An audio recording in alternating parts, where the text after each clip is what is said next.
और हिमाचल प्रदेश से इस वक्त बड़ी खबर आ रही है। आपको बता दें कि हिमाचल के बिलासपुर में साबिक और पूर्व विधायक पर फायरिंग की गई है। जी हां, पूर्व विधायक पर जानलेवा हमला हुआ है। इस वक्त की बड़ी खबर आपको बता दें, हिमाचल में बिलासपुर के पूर्व विधायक बंबर ठाकुर पर जानलेवा हमला हुआ है। बंबर ठाकुर के बिलासपुर के आवास पर 4 अज्ञात लोगों ने फायरिंग की है। ताबड़तोड़ ये फायरिंग हुई है और इस फायरिंग में पूर्व विधायक बंबर ठाकुर घायल हुए हैं। पूरी जानकारी के मुताबिक आपको हम बताते चलें कि बंबर ठाकुर कांग्रेस के लीडर है, नेता है और इसके अलावा पूर्व विधायक हैं। 7 महीने पहले भी बंबर ठाकुर पर कुछ इसी तरह का जानलेवा हमला हुआ था साल 2024 में, और आज फिर कुछ अज्ञात ने बंबर ठाकुर को निशाना बनाया है और बिलासपुर में उनके आवास पर ताबड़तोड़ फायरिंग की गई है। हालांकि सीसीटीवी फुटेज भी अब निकलकर सामने आ चुका है। सीसीटीवी फुटेज में 4 अज्ञात लोग अपने हाथों में असलाहा लेकर बंबर ठाकुर के घर पर ताबड़तोड़ फायरिंग करते देखे जा सकते हैं। आपको बताते चलें कि पूर्व विधायक बंबर ठाकुर पर साल 2024 में भी कुछ इसी तरह का हमला हुआ था, जिसमें बंबर ठाकुर घायल हुए थे और 2 महीने अस्पताल में रहने के बाद वो एक तरह से बाहर आए थे।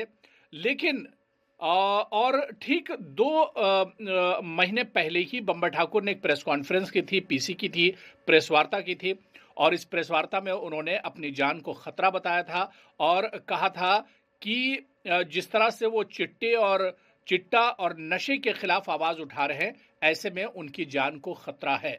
हालांकि आज जिस तरह पूरा ये हमला हुआ, ये फायरिंग हुई, एक फिल्मी अंदाज में 4 अज्ञात लोग आते हैं ताबड़तोड़, और जाहिर सी बात है कि इन लोगों को यह चीज पहले से पता था, यह रैकी की गई होगी या कैसे भी इन लोगों ने यह जानकारी ली है कि बंबर ठाकुर, जब ये लोग आए हैं तो बंबर ठाकुर उस वक्त घर पर मौजूद थे और अंधाधुन उन्होंने फायरिंग की है। सर एक्चुअली सबसे पहले सर नमस्कार सर। एक्चुअली कुछ दिन पहले सर पिताजी ने पत्रकारों के माध्यम से भी सर सरकार तक ये बात पहुंचाई कि मेरे ऊपर हमले की आशंका है, क्योंकि सर पिताजी हर दिन sir day by day sir जो चिट्टे की जो बीमारी जो आज के टाइम में सर जो प्रदेश में फैली है उसके खिलाफ सर विरोध कर रहे हैं चिट्टे का। तो सर उसके लिए जो चिट्टे वाले हैं वो भी उनके पीछे पड़े हैं और पीछे भी सर उनके ऊपर हमला हुआ।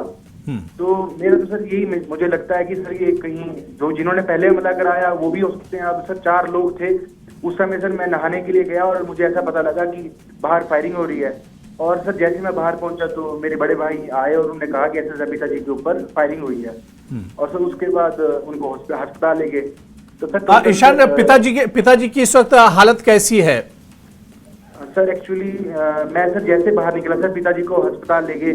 उसके बाद सर पिताजी अस्पताल के सर आईजीएमसी रेफर कर दिए गए सर। तो मैं भी अभी ऑन दी वे ही था, तो अभी सर मैं शिमला जा रहा हूँ। अभी सर कहना मतलब कुछ मेरे को सर इस बारे में पता नहीं है, पर आगे सर कही आ रहा है कि थोड़ा ठीक है पिताजी, तो अभी आगे का तो सर शिमला जाके पता लगेगा जी। चलिए ईशान, बहुत बहुत शुक्रिया हमारे साथ जुड़ने के लिए और समय देने के लिए। तो बंबर ठाकुर के बेटे ईशान ठाकुर हमारे साथ जुड़े हुए थे, पूर्व विधायक है बंबर ठाकुर। हालांकि बंबर ठाकुर आज घायल हुए हैं, उन्हें अस्पताल में भर्ती कराया गया है और बंबर ठाकुर का जो सिक्योरिटी गार्ड था पीएसओ काफी ज्यादा घायल हुआ है, जिसे एम्स रेफर कर दिया गया है। न्यूज़ 18 पर बंबर ठाकुर के बेटे ईशान ठाकुर ने भी बातचीत की और ईशान ठाकुर ने कहा है कि उनके पिता बंबर ठाकुर को हॉस्पिटल ले जाया गया है, जहां पर वो एक तरह से उनका इलाज चल रहा है। लेकिन ईशान ने जिस तरह से इशारा किया और बताया कि चिट्टे के खिलाफ और नशे के खिलाफ बंबर ठाकुर लगातार आवाज उठाते रहे और कहीं ना कहीं चिट्टे के कारोबार से जुड़े और नशे के कारोबार से जुड़े जो माफिया हैं, जो लोग हैं, वही कहीं ना कहीं इस तरह के ये हमले कर रहे हैं और इस हमले के पीछे भी इन्हीं लोगों का हाथ हो सकता है। वो अपने उसमें बैठे हुए थे, लोग आ रहे थे, होली का जश्न आ रहे थे और बताते हैं कि 4 आदमी आए। मैं तो बाद में आए, हमें जब पता चला तो उन्होंने आते ही युवा निकाला और गोली चलाई और उन्होंने छलांग मार के थोड़ा नीचे गाड़ी के नीचे घुसे, इसलिए बच गए। बाकी पीएसओ को भी 2-3 गोलियां लगी हैं, वो भी घायल है। तो क्या लगता है आपको, आपके भाई है, छोटे भाई हैं, मेरे छोटे भाई, क्या लगता है आपको, क्या हो सकता है कि अब कोई रंजिश यहाँ पे चल रही है कि आप पुरानी ये जो थोड़े चिट्टे के खिलाफ ये जो आवाज़ उठाई थी उसी मामले में वही गिरोह हो सकता है। चिट्टे गिरोह, हाँ चिट्टा गिरोह जो सक्रिय है, नहीं चाहता। स्थानीय किसी ऊपर शक है, कोई स्थानीय व्यक्ति वही हो सकते हैं जिन्होंने पहले भी हमला किया था एक बार, वही हो सकते हैं, और कुछ बड़े लोगों का भी इसमें हाथ हो सकता है जिनकी उनको थोड़ा आशीर्वाद है। सरकार में किसी से बातचीत हुई है आपकी या सरकार? नहीं, हमारी अभी किसी से कोई बात नहीं। सीएम साहब से ने बात की थी, डीसी के माध्यम, डीसी साहब के माध्यम से, तो इन बम्पर जी से उस टाइम बात हुई थी हॉस्पिटल में बिलासपुर में, उसके बाद इधर आ गए। होली का उत्सव नहीं, वो विधायक जी वो अपने रेजिडेंस में बैठे हुए थे, वो अपने जन समस्याएं जो वो होती हैं, जो लोग आते हैं वैसे ही सुनते हैं लगातार। जो आए, उन्होंने आते ही अपनी पिस्टल निकाली, और पिस्टल निकाल जैसे फायर किया, उन्होंने अपने बचाव पक्ष में जैसे वो उठे, उस टाइम शूटर ने फायरिंग स्टार्ट कर दी। कम से कम 10 फायर उन्होंने राउंड किए हैं उस समय, और 10 में से सिर्फ 2 गोलियां पीएसओ पे लगी जो उनके पर्सनल थे। आप भी वहीं थे? नहीं जी, मैं तो बाद में पहुंचा हूं जी।